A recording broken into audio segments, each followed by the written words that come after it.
Hey, what's up everybody? True Boxing here. Thank you for coming back to get hit with the truth. So today we're continuing my 2022 year-end top 10s as we are going to look at my number 6 middleweight in the world right now at 160 pounds. He is former world title challenger Chris Eubank Jr. Eubank was coming into the year coming off of 2021, a lackluster where he didn't really fight anybody major. And he turned that around a little bit in 2022. It wasn't a major opponent. He almost had one of those.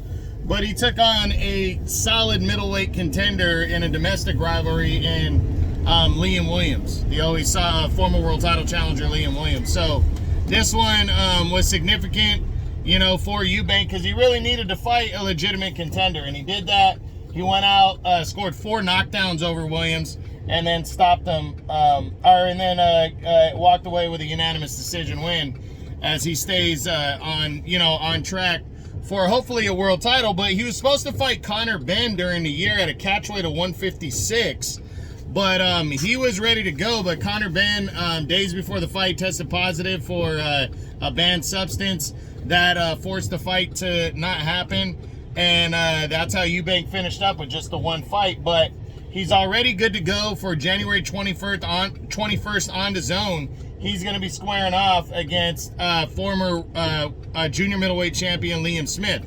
Another domestic fight right here, but against probably a little bit tougher test than Liam Williams was. So I'm looking forward to this one. I think Eubank's going to win this fight, but I do think he's going to be tested. It's going to be a good one, but he's going to win and push forward. Now, he moves up 2 spots from number 8.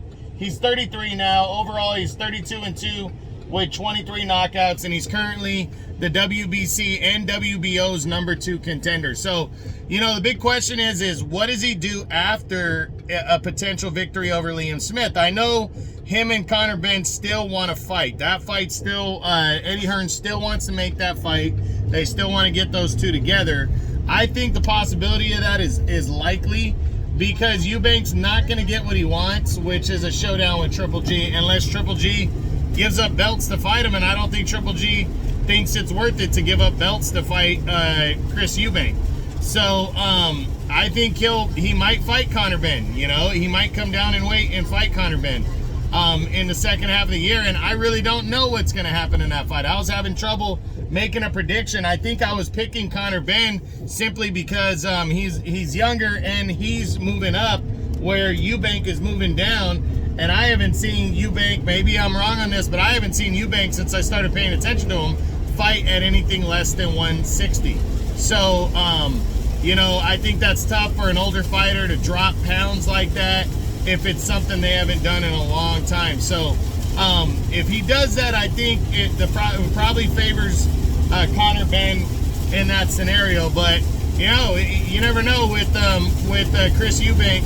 You know, so maybe he'll try to cash in on a world title shot. You know, I'd like to see him get in there with somebody in a final eliminator, or grow some balls and take the chance and fight Janibek Alan Kanuli for the WBO belt, but I really don't think he's going to do that.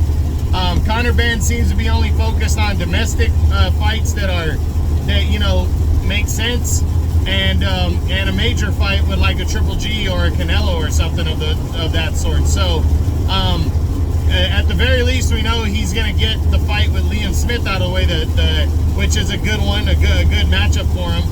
And then after that, like I said, it's kind of up in the air to see what he does next. So that's it. That's pretty much what I got.